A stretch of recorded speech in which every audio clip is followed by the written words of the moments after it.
to all the viewers from across the world for joining us today on Live with Sandy, where we bring awareness and violence and give a voice to survivors of domestic violence, as well as women and men who are looking for ways to being empowered.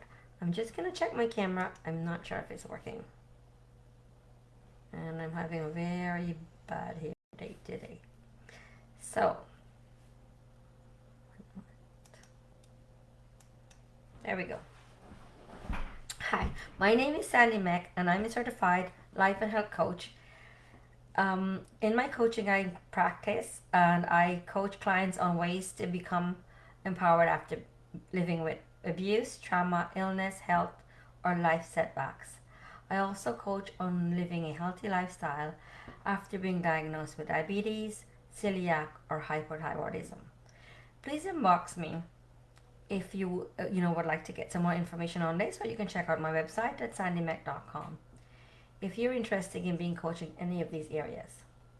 I'm also the author of The Unwanted Wife, a #1 bestseller, and just a reminder, The Ungracious Daughter is set to be released in late January, and be assured it's not going to disappoint. On this episode, I will be reading chapter 4 of The Unwanted Wife.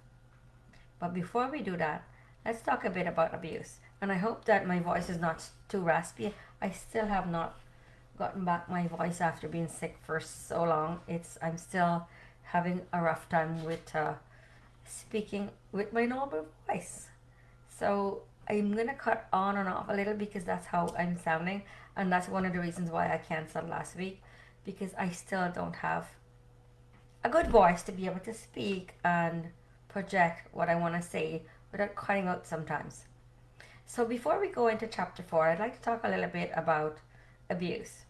Every woman, unfortunately, lives with abuse. And every woman has the right to live a healthy lifestyle, safe from and free from violence. But yet, 1 in 4 women experience some form of abuse, including domestic abuse, violence, emotional abuse, or stalking.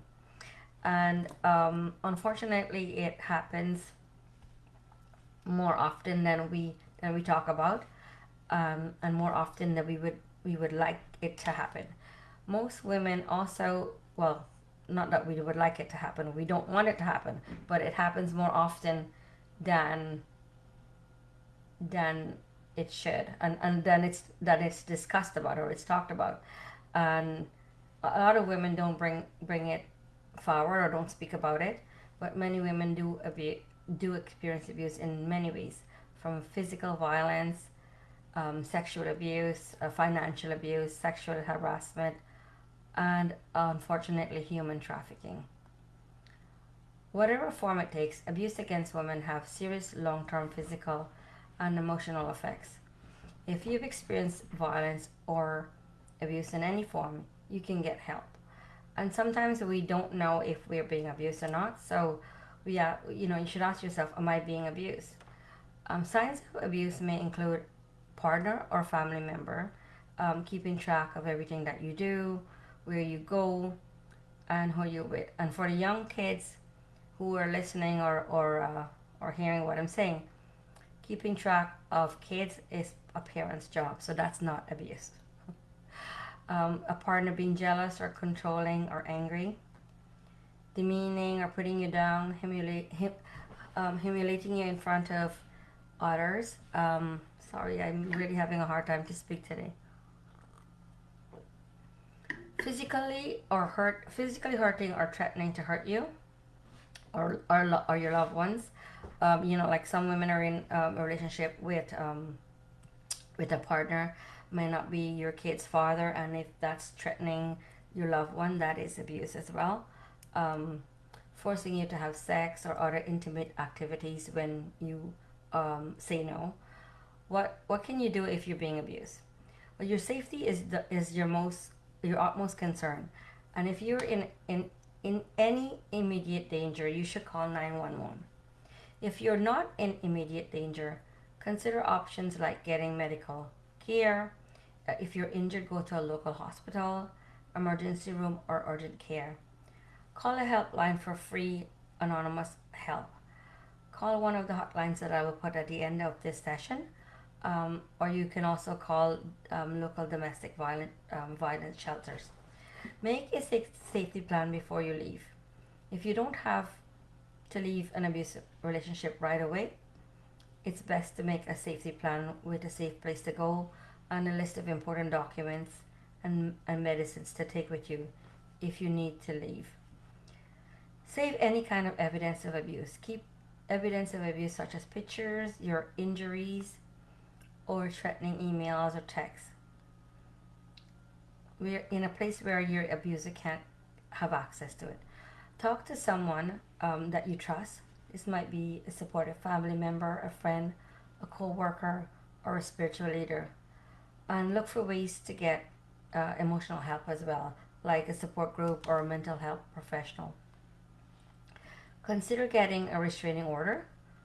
Protection often called a restraining order are meant to keep you safe from persons who are harassing you or hurting you.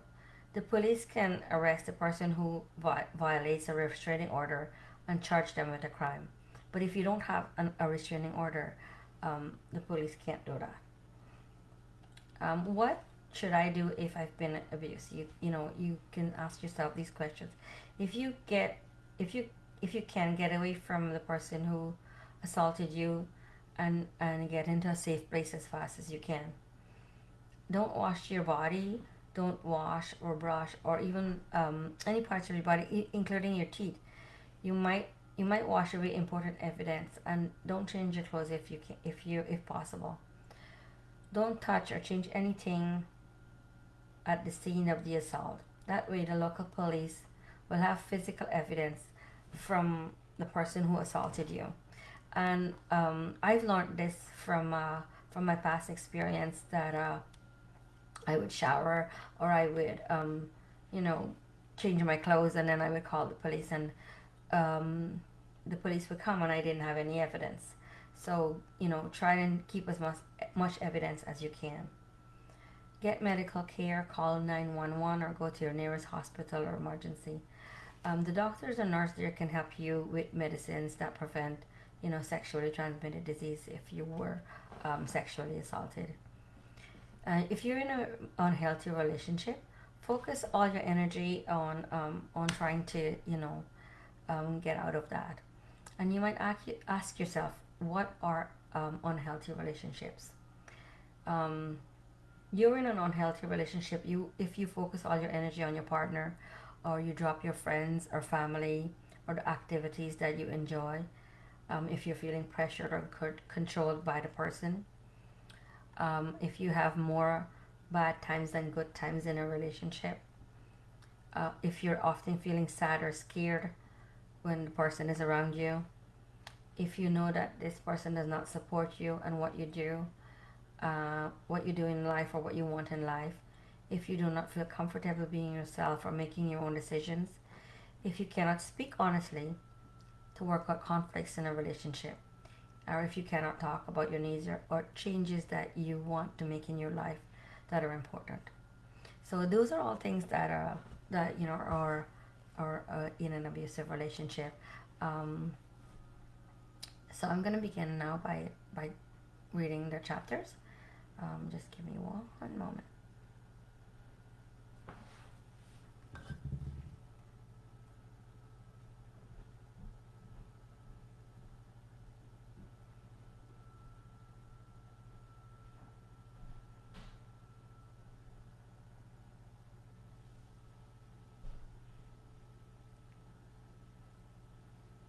Apparently I'm not live, so just give me 1 minute. I'm always having trouble with this.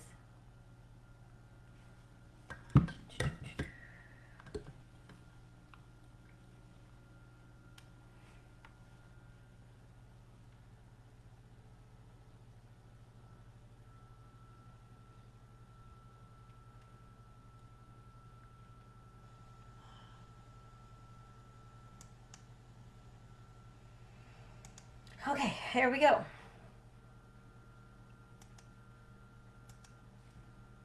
Let's begin with reading chapter 4 of The Unwanted Wife. Chapter 4 of The Unwanted Wife is called Realization. So I'm going to begin reading now, and I might stop it, to take a sip of water, so please bear with me.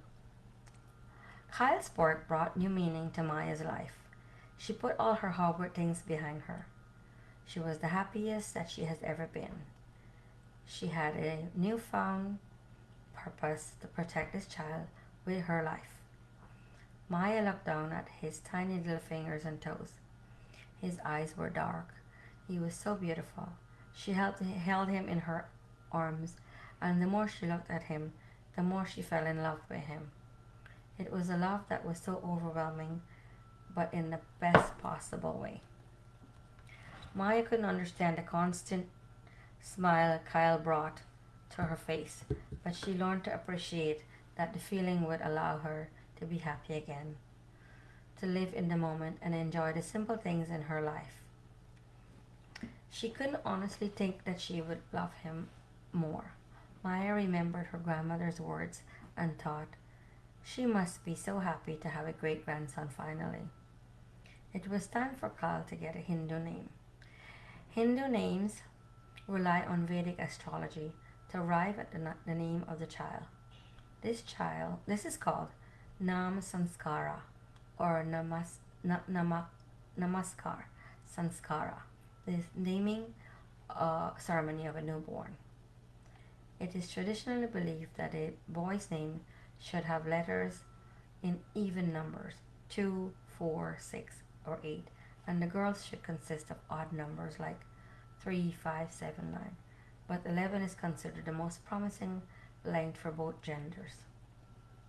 Hindus believe in selecting a child's name based on his or her birth star, which depends on a child's birth date, time, and place. After consultation with the Pandit, Kyle's Hindu name had to begin with D, so they gave him the Hindu name 𝘠𝘠𝘠. Maya stayed with her parents the first week after delivery, as it is custom in Indian and West Indian families. She was surprised that Jason even allowed this, but quickly realized that he had an ulterior motive for agreeing to let her stay with her family for the week. She learned 2 days after Kyle was born that Jason's brother-in-law, Clement, had received a call that his father had passed away. The entire family was going to New York for the funeral, so Maya would have been left alone. She didn't understand why Jason had to go. He was not even related to this man. He insisted that he was going, and left, saying Maya must stay with Kyle at her parents' home place until he returned.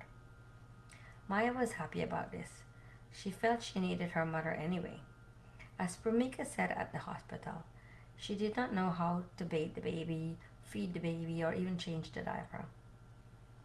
Kyle was her parents' first grandchild, so they were happy to be doting grandparents. Maya spent the first 3 days there, not expecting Jason back until the weekend, so she was very surprised when he called to say he was coming home. His tone was rude and obnoxious. "You'd better be there with my son when I return," he demanded in a threatening voice. Reluctantly, Maya's father took her home. It wasn't long before the abuse became a regular thing: emotional, verbal, physical, and sexual. It was like an addiction to Jason. Maya was afraid of him. She feared his wrath. She became afraid to have sex, and even more afraid to speak to anyone about this. Their relationship was built on control and submission. Looking back, there was lots of telltale signs early on. One time, long before Kyle, they were supposed to meet at Jason's workplace at the Eaton Center, downtown, so that Maya could get a ride home with him instead of taking the train. He did not like her taking the train alone. In hindsight, Maya realized that he was afraid she might make friends on the long train ride home. So instead, they decided to meet at the food courts. Maya waited, and eventually she walked away, thinking maybe he had forgotten. Just as she started to walk into the train station, she saw him waiting. He was furious, and he grabbed her purse, chucked her down on the ground, and yelled at her in front of everyone, saying, "You're so stupid. Where were you? I was waiting for you so long." Maya was so scared she thought that she thought he was right and that she was wrong. And there was nothing to do. She could not have done. She felt helpless. She cried. All the way home she cried, and he tried to explain his reaction by saying, I love you so much. I worry about you so much. You're a stranger here in this city, and if anything happened to you, I would not forgive myself. Shortly after this, he quit his job at the Eaton Center and started working construction with Mark. But it never stopped. One day she was playing with Kyle on the bed when Jason came home, appearing like he was drunk. For no apparent reason, he started accusing Kyle and Maya of making a mess on the bed. He picked up some objects and threw it at them, slicing Maya on the knees. The excuses he gave her this time was that his anger came from him being overtired. He said he was not adjusting to working with Mark and it was causing him emotional upheaval. Jason liked to take control of everything, and he thought it was what husbands should do. Maya felt like a prisoner in her own home. She felt like a dog on a chain, and she couldn't get off. She was married, but she was unhappy. Jason was violent and did not treat her right. He did not treat her family right either. He got nastier and nastier. Every day things just got worse. Maya became more withdrawn. She was fearing making any decisions for herself, and she was worried that he would be displeased if she did make any decisions. Even her clothes had to be chosen for her. Jason had begun withholding access to money and ultimately her independence. Maya was not allowed to go anywhere alone.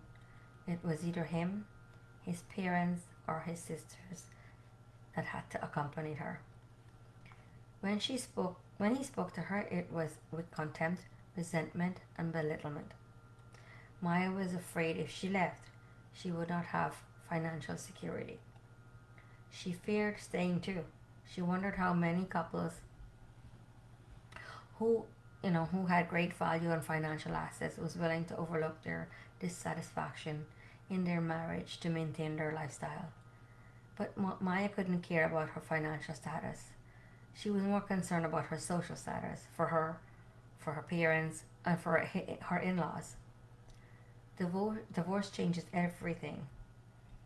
In Indian culture, divorce is out of the question because of the religious beliefs and family values.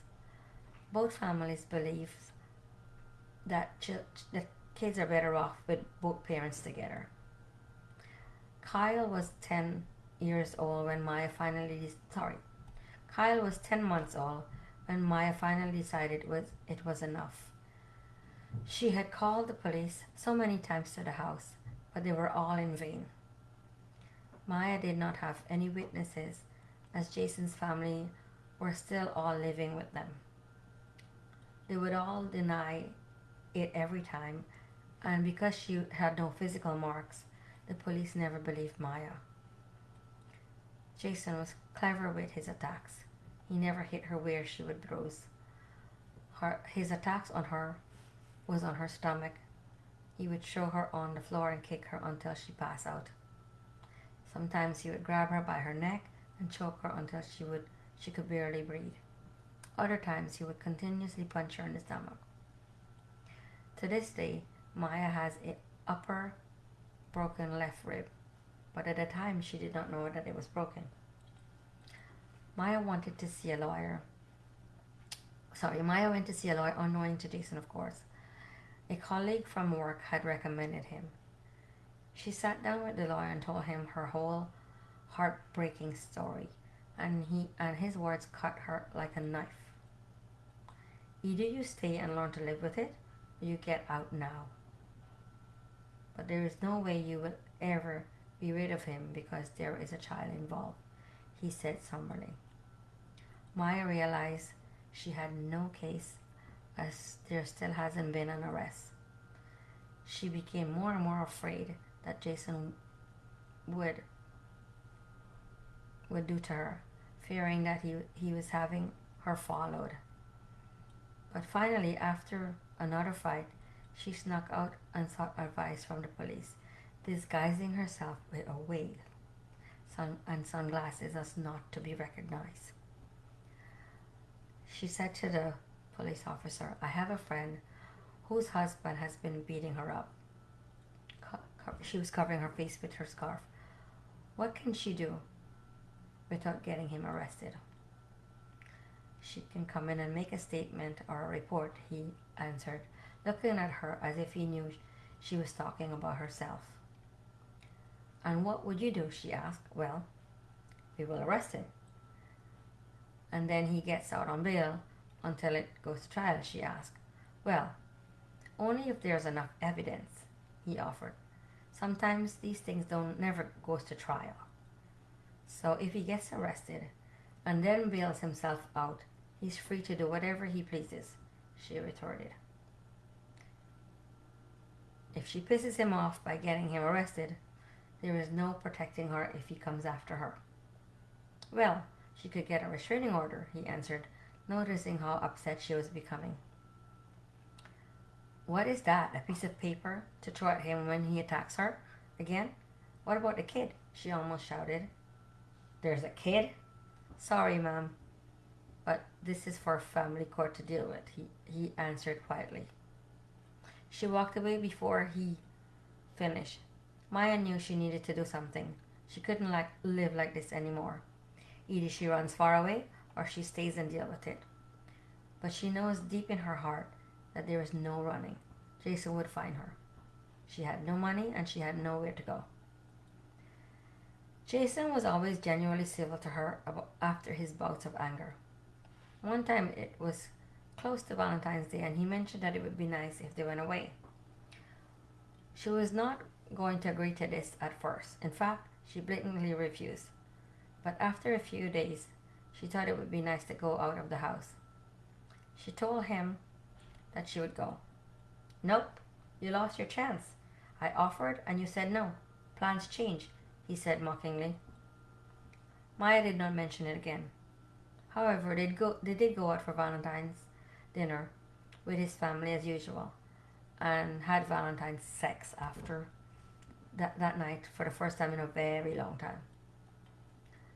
After a few weeks, Maya withdrew even further and started to get more depressed. She was profoundly unhappy. The only time she felt joy was when alone with Kyle. He was such a happy child and his smile lit up the whole room. And when he laughed, you could not help laughing with him. Maya's heart overflowed with love for him. And he knew it. He only wanted to be with her.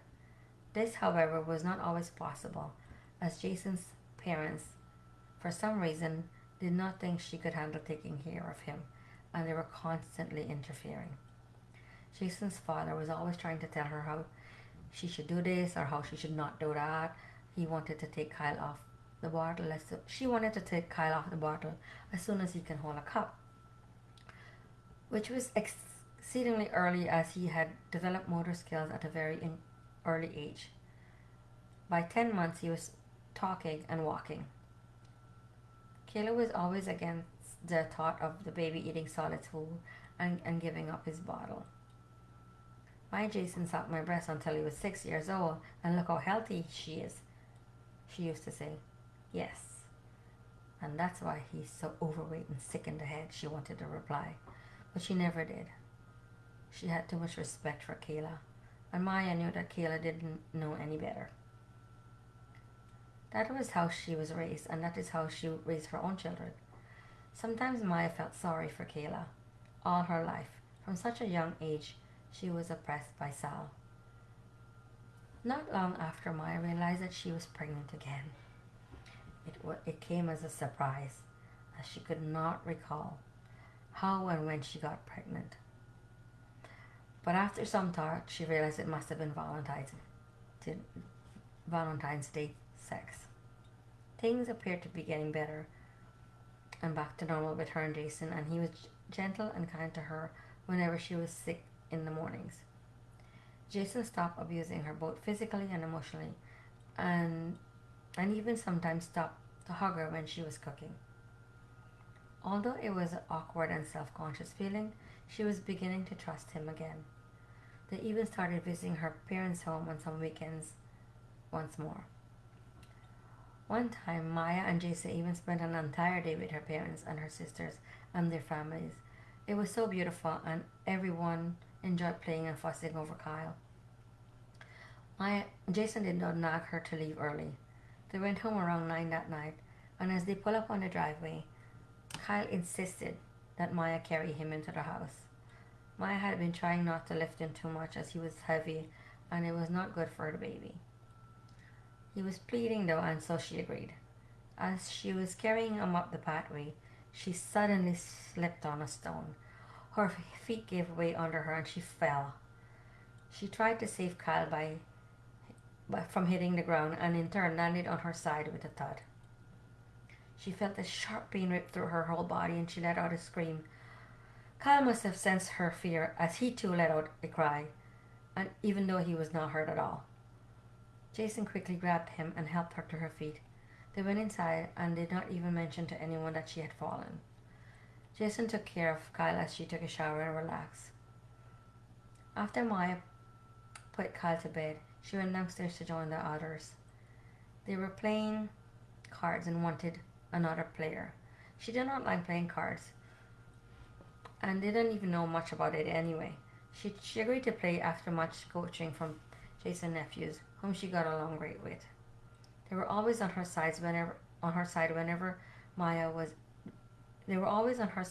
whenever Jason was abusive, and would even lock her in their rooms when he was physical. She sat down and became engrossed in the game when suddenly she felt a hot sensation between her legs, as if she had urinated. Maya was puzzled and jumped up in horror. There was blood everywhere. She was so scared, yet embarrassed at the same time. She just stood there looking at everyone looking at her in shock. Jason's sister Karen quickly got up and helped her up the stairs, with Jason following along closely. She helped Maya into the shower and stayed there for a while, but the blood just kept screaming down her legs. It would not stop. Maya was terrified. "I think you should call the ambulance," Karen said. Jason quickly called 911. Within 15 minutes, Maya was in the ambulance and on her way to the hospital. She had never been more scared. As soon as they arrived, the nurses and doctors were already waiting for them. They put her on a gurney and she was rushed to intensive care. There was so much going on around her. Her temperature was being taken, and her blood pressure, her pulse, blood tests. Everyone was rushing around in a frenzy. Finally, she was taken into a quiet room in the intensive care unit. Luckily, she had great benefits from work and was able to get a private room. As Maya lay there waiting for the results to come in, the bleeding contained, but it was more continued now. She prayed and prayed and prayed, asking God to forgive her. She was unsure if she wanted to bring another child into this unstable life, but now that she thought that she may lose the baby, she was determined, intent on saving her. She prayed for the baby's safety. She must have prayed until she fell asleep. "Mrs. Singh," Maya heard voices that sounded so far away calling her. She opened her eyes to see the doctor, his stark white coat a sharp contrast to Jason's dark clothing. Jason and Karen were still there, standing beside him. "Hello, Mrs. Singh. My name is Dr. Patel," the doctor said, peering over his wire-frame glasses. "You are a fortunate woman," he continued with a gentle smile. "Why?" she asked, rubbing her eyes. The history we obtained from your doctor, coupled with the observation we have made today, has raised some concerns. We still can't figure out how you did not lose this baby, with all the blood that you lost. We have several preliminary diagnoses, so we would like to keep you here for further observation. Do you have any questions or concern at this time?" Maya was too dazed and dizzy to comprehend what he was saying. She shook her head instinctively and touched her stomach. No, doctor." "Do you know the sex of the child?" the doctor asked. "Yes," she replied quickly. "We found out last week." "Well, you're going to be just fine, and you have a very strong and determined girl in there. He was looking over to Jason, who smiled nervously. "Thank you, doctor," he said, seemingly unsure of what to say. "Mrs. Singh, I suggest that you get some rest now. You're still very fragile. You must take it easy and not overdo anything at all. I will see you in the morning." The doctor smiled and left. Jason and Karen came over to the side of the hospital bed. "I'm gonna go as well. Jason will stay with you," Karen said. "Thank you so much," Maya replied tiredly. "You're very kind." She was falling asleep again. "I will go too. It's no use me staying," Jason said hurriedly. "You know how I hate hospitals." "It's okay. Take care of Kyle and tell him Mommy loves him and I'll be okay." Maya yawned tiredly. It was probably around 3 a.m. in the morning by now, and she was ready to fall asleep. The next day, the doctor came to see her. He reassured her that she was going to be okay. He suggested that she follow up with her own doctor immediately. He recommended that she sit off her feet until she saw her own doctor. Jason called the hospital to speak to her, and she told him that it was okay for her to go home. He came an hour later to pack up. He didn't even bother coming into the hospital to pick her up. He didn't even bother coming into the hospital. She met him at the entrance with the orderly pushing her out of the hospital in a wheelchair. She felt weird and uncomfortable in the wheelchair, being pushed by a strange man. The following day, Maya saw her gynecologist. Even he thought it was a miracle that she did not have a miscarriage. From that day on, she was determined the safety of the child. She was hell-bent on ensuring that no harm will come to her baby girl, especially from Jason and from his abuse. Maya's fears mounted every day that went by. Now that Kyle was a year old, he was becoming increasingly active and inquisitive. He was so intelligent, and his curiosity would get the best of him, which made him in trouble more often than the other cousins.